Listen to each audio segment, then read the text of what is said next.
Hey y'all, Jeremy, James, and Lahannah, Bonagofski. Oh my God. Every time, keep going. Every time. We've got some great, kind of new. I know this one's new. What about yours? Is yours new? No. Okay. So it's actually bourbon. Old Ezra. Oh. Two great bourbons coming right at you. Peerless and Old Ezra 7 coming right back.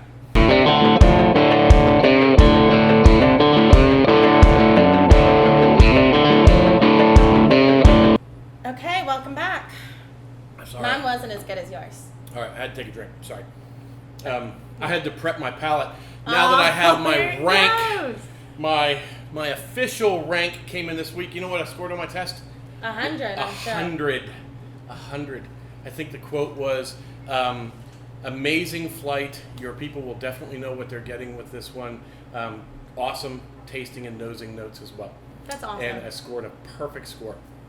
You are perfect. So I have ranked as an official Bourbon Steward with the Stave and Thief Society.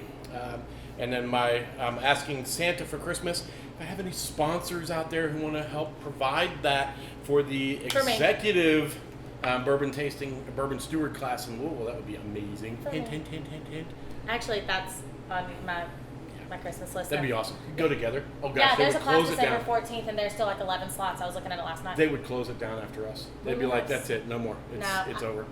It's over." All right. Well, one of the tricks that I've learned, and this is my new little thing. So, and no, it's not the thermos. One of the things that I learned at the Bourbon Steward course, just because good knowledge, is how to prepare my palate before I come in for an actual tasting. You don't have to do this if you're just enjoying bourbon, but if you're going to do a tasting, you want to prep that palate.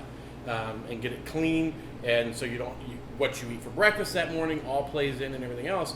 And I'm actually now melting down 95% cacao chocolate, and with a little bit of half and half cream, and then pouring it in my coffee. I'm lactose intolerant, Jeremy. Well, then you just pour it in regular. It's not milk chocolate. Good Lord, figure it out. Figure it out. But it does a great job. It strips all the sweetness from your mouth, so it leaves you with a really clean, kind of dry palate to come at it. I'm doing bagels with no cream cheese anymore, just because first thing in the morning you want that mattress down there to absorb, because otherwise, as Fred Minnick calls it, you'll be Phil-chiltered first thing in the morning. So, all right, well, let's get to it. First up, we're going to do the Peerless small batch bourbon whiskey. This is a new bourbon to the market. Yeah, it's a 4-year, right? It is 4 because this is basically their first release edition. The story is that they harken all the way back to 1592 or something. They were on the Mayflower. I don't know. But they were one of the only ones who were still distributing during Prohibition. So before you had to get a prescription in order to get Peerless, I really need to talk to my doctor about getting a prescription for bourbon. A whiskey a day keeps the doctor away. I mean, I think that would be amazing. If you're listening, get me a prescription for bourbon. I'll put it on my insurance. We'll just get it all taken care of. But the 5th generation, so what is that, great-great-grandsons or something like that? I don't even know what that is. You're asking me to math too early in the morning. Yeah. But they've brought back the Peerless name. They actually even have back the original number for the distillery that they originally had. Is that on the cap? Yep. That's cool. And so they actually went back and got that family tradition number of the distillery, number 50. And so they brought back Peerless Bourbon. Peerless Rye's been out for a couple years. Yeah, I've had that one. Just because it only I think it's 2 years old when it hits the bottle. This took a couple more years. The original release on this was, I think, last year, 2019. So it's been out a little bit, but still just getting into the market. So still craft level distillery. So let's hit this thing. I'm super excited. This is like an actual blonde for me. Yeah, and so this is 110.6 proofing on it, so a little on the top end, but not bad. And I love that this is a sweet mash. Yes, sweet mash. That's huge. Do you want to tell them what sweet mash is? You or me? You just keep going. I'm kind of doing my thing this morning. You just do your thing. I mean, we can start talking about it. All right. So sweet mash, it's basically the difference between a sourdough bread and one that you make from scratch with nothing else. So the sourdough, you take that previous dough with with those yeasts and all those cultures and everything else, and you take that and you put it into your new batch, and then allow it to transfer. It allows for consistency across each batch and everything else. Sweet mash takes a lot more care because you're creating a new batch every single time, and you have to make sure that your batches are correct. You have to watch your yeast levels and everything else to make sure you're getting the same product every single time. Yeah, it's a lot more like, well, I cannot get my words this one. The process isn't as easy, so there's none of the distillate from the last batch into the new one. Right. And you really have to watch it. Which is why most distilleries opt to go for the sour mash because of all of those reasons you just said. Because it balances out and whatnot. So you got to be paying attention a lot more. We actually know another brand that does a sweet mash locally, don't we? Oh, no, I'm just kidding. Just so you know, Wilderness Trail does a sweet mash with theirs too. They're strictly sweet mash, and there aren't many distilleries like that in the country. Right. Let alone here. Yep, that's exactly it.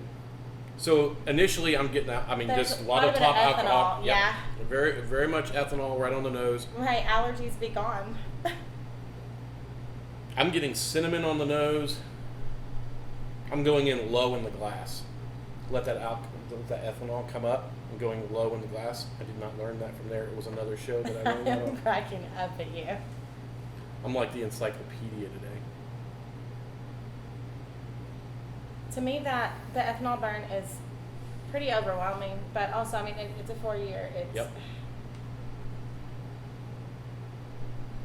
But some of those notes are coming. Yeah, I'm getting some vanilla in there. I've got to, just so you know, when you're smelling, when you're doing your sniff, if you do have alcohol, like a high amount of alcohol, like this one is, just breathe really lightly. Some people say keep your mouth open when you're breathing. I actually tend to find that I breathe in more when I do that, and I'm not as controlled.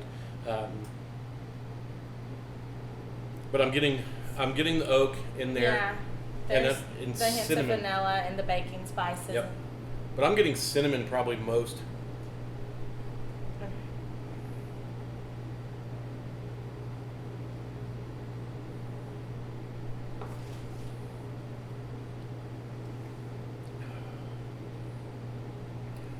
Tingly all over. I'm getting a nice Kentucky hug. Yeah, me too. That cinnamon for me is right there. Those baking spices. The baking spices are very forward. Yep. It's not real doughy. You're using all of my words this morning. I know. But it is. It's the baking spices, that cinnamon. For me, that cinnamon is predominant. The linger is still going. Probably thinner body. I wouldn't call it even a medium. Really? Yeah, it's a little thinner for me. If I had to compare it to like a Weller or something like that, it's definitely on that thinner side, or even a Michter's. I would think that. See, I guess my head's going somewhere different, but this one's blind to me. This old Ezra I drink sometimes, and you'll see. That's why when you say thin, is it really thin? I think that the finish on this one is. It's pretty dry though. Finish. It's not oily. No, it's very lingering. Now that I got that first sip out, I'm starting to get the more oaks and the vanillas on the nose. Now that my palate is adjusted. Yeah. So it's still very, like the baking spices forward and some of the charred oak in there. I'm getting some of that char in the back. That finish. Quite a bit of vanilla. The vanillas and caramels are hitting right now. Yeah, they're hitting. Yep, those are coming in late. I mean, for a 4-year-old, that's not bad. It's not a bad product at all. I mean, and that's the second nosing of it after we start to adjust. The ethanol was not as forward. It's something I would do every once in a while. Yeah, What does this come in at a bottle, like retail? I didn't. Gosh, I think it's 60. Okay. I mean, and now granted, your prices are going to vary, but I think it's 60 on this, which for me, it's better than the rye. The rye's at $100. So I've had their rye. And that rye is steep. I mean, it is. And I get it's probably barrel strength, which is why they're doing that. They're not watering it down any. But this one is low. I think this goes in at low proof as well. I believe they go in at a pretty low proof on this. and it bumps up to, well, this one was what, 110.6? Yeah. And so it bumped up a little bit. I like that low proofing because when it comes out, you're not having to water. It doesn't have to. You don't have to water it down to get it to a manageable proof, and then you're not diluting. So it's probably almost a barrel strength, even though it probably has dropped down just a little bit. Well, I always tend to lean towards the higher proof ones. Right. So. But the ethanol now is almost gone. It is. It is. Like a few sips in. I'm getting a little bit of fruit on it, like cherries, like the dark cherries on the nose now. I wouldn't necessarily call it like a full juicy whiskey. It's more savory. I like that tingle in the mouth though. That cinnamon, that tingle. It's good. I've lost my Kentucky hug. My throat has been... You're manning up now? I'm manning up now. It's good. I mean, I tell you what, I like it. It's not going to be a smooth drinker, and I would love to see this thing in a couple of years. I would too. This thing in a couple of years, will let it mature and let it get a little bit more complex. The harshness will fade away. Yeah, drop some of that ethanol out. I think these flavors will stand more on their own and be a lot more complex. I mean, it's a solid product. Yeah. It's something that I would purchase to put on the shelf. Yeah, and it's got a cool bottle. Everybody's going with like the old-timey bottles and stuff. This almost looks like, I don't know, something you'd see with a prescription, I can watch my pharmacist go grab this as my CVS pharmacist gives me. Yeah, that old stuff, that old school kind of stuff. I just think it's very cool. It looks great on the shelf. Something you can put on a decanter as well. And let that kind of sit out there. Everybody uses what I call the holy hand grenade of Antioch, the Blantons. That's a reference that just went over your head, isn't it? No, I was literally still I'm still Graham, tasting. are you with me on holy hand grenade of Antioch? Nobody's with me on holy. If you're watching and you know what holy hand grenade of Antioch is from, post it down below. By the way, we are on about every platform now. So like, subscribe, share, comment, give us some love. Right? Yeah, what do you say? We also have a website. Well, we have a URL. We don't have a website yet. Graham, we need help. we need help. Graham. I am completely incompetent when it comes to that. And I was also looking at podcasts as well to at least get the audio out. Yeah. For those of you who don't want to see us, you just want to listen. I don't know why you wouldn't want to see me. Well, maybe I can see why you wouldn't want to watch the show. I'm on there. I know. Listen, if you think that I'm not showing up next time with a tiara, you better think again. Oh my gosh, you have to wear a tiara. You need a bourbon princess tiara. Look, Graham's face. Graham's face just lit up. All of us are like, it's like a God. Christmas tree. That was so funny. Oh my gosh. That's a good idea. That is a good bourbon. All right. It's funny. This is the most excited I've been all morning. We're talking about tiaras. Oh, I tell you what, the more I'm into this glass, the more I'm liking this bourbon.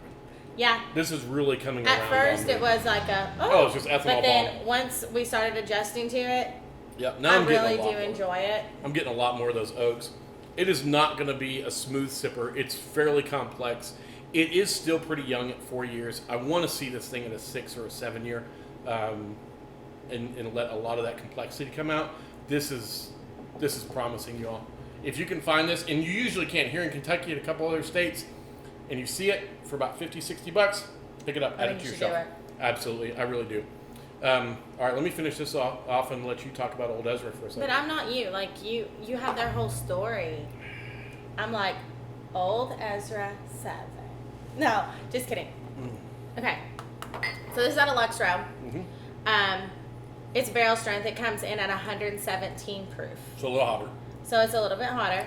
Have you been to Lux Row? I have not. Okay, I just went there recently, and like their grounds are beautiful. Right. And they have a lot of good products coming out of there. I can never pronounce it because like I'm from Stanford. The Davies County or however. Davies, yep. Davies. Yeah, like they have some good products coming out of there. Their Blood Oath, I just had like batch 5 of that. It's really good. Ezra Brooks in general, I think, is a solid brand. They're regular. I can't find my words this morning. It's horrible. Unbelievable. They're regular. I'm done. All right. I'm done. But you know what I mean? Like, it's a go-to. it's like $12 a fifth. I'm like, that's really? Oh yeah, just the regular Ezra books, and it's my tailgating bourbon. Speaking of, even though we lost Auburn. It was Auburn. What do you think was going to happen? Shut it, Jeremy. Okay. Everybody else is surprised. I can't believe we lost. I'm like, no, I have do you not pay attention? I have big dreams, okay? And Ezra Brooks is one of my tailgating bourbons because it's a very solid product even there. So this Old Ezra 7, I think you're going to be impressed with it. It's a little bit... I got vanillas and caramel on the nose. Really strong vanilla and caramel on the nose. Did you really? Yeah, I really do. A little bit of herb in there, I think. See, What's the mash bill on this? Does it say? God. Big font, distillers, please, for the love of all that is holy. I can't find my words to formulate a sentence, but I can read. Yeah, they don't have the mash bill on here. The back is so tiny. It's... Oh, yeah. I've seen... All this is the government warnings. Yeah, there's no mash bill on there. I'm going to check it. You should see us trying to do inventory at Copperdoke, trying to find... Because the distributors will send us different bottles, whatever they have available at the time. So they'll either send us a 750 milliliter or a liter. And trying to find that we're like this. Mm-hmm. We're like looking on the bottom and we're all around. It's a nightmare. Spicier. Oh, there's a lot more herbal going on than the Peerless. I like a little bit more char in that. That's good. It's got a nice tingle going on in the mouth. Still finishing. It's about the same mouthfeel as that, though. You think so? As far as density.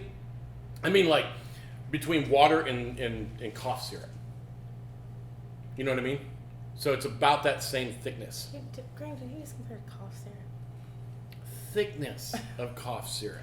So, not flavor. To me, the Old Ezra is very bright and, like, juicy. But then it's a very, like, quick finish. Like... It's dry, like, to me, like, it's done. To me, that's just kind of sparking right now. Got that tingle across the tongue. Got char in the back. The charred oak is definitely there. I like it. There's, on the finish, there's, like, some fruit, like, some cherries. Like, it's bright. I like it. It's very good. It's a solid product, but to me, I like more of a longer, lingering finish, like... This one is. Know, this one's hanging. To me, this is like done and over. This, for me, it's right now, it's still hanging right in my mouth. Really? I mean, I've still got that. One of us is right and one of us is wrong. I've still got that dry tannin oakiness going on right now. And it is a dry finish. It's not oily, but it's a nice. And that's what I'm saying. It's very like dry and quick to me. But it's still a solid product. Yep. I love the Old Ezra. And how much is this? I want to say I paid like $40 for it. That's not bad. I'd grab this. I'd add this to my bar. There's a cool... At $117, it's like little to no ethanol. There's a cool store in Nashville. It's called Frugal McDougal's. Have you been there? Mm-mm. Well, the guy that manages it, we were talking one time. He's actually from Harrodsburg. And so he was like, we went down there and they had all kinds of Eagle Rare and Old Ezra 7, Henry McKenna 10, the stuff that in Kentucky everyone knows we can't get unless it's marked up. And so I was there, and I told my husband, I was like, babe, we got to buy this. And $600 later, I was like, all these bottles. Well, we go to checkout, talking to the manager, and he ended up being from Harrodsburg, and he looked at me, and he was like, okay, I'll show you the cool stuff. And then he took me back to where the cool stuff was. So he had, like, the E.H. Taylor single barrel and just a couple of the Wellers and stuff like that. And I was like, geez, I just spent $600. And I'm like, okay, $300 more. Put some of this back. It's like how I used to grocery shop. Can I put the food back and get this? Can I do this? No, it was so funny. So we get home. My niece is like, what is wrong with you? And I'm like, listen, if you find this whiskey at retail, it's like a whole different high. Like, I was so excited the whole way home from Nashville. I'm like, driving in the car, like 90s pop, excited as can be. I like it. For me, it gets really tingly on the tongue. Yeah? And then it just kind of settles down. Now the finish is a little bit shorter, but it was hanging. Like the whole time you were talking. It was a lot. It was still going. I was telling you a story.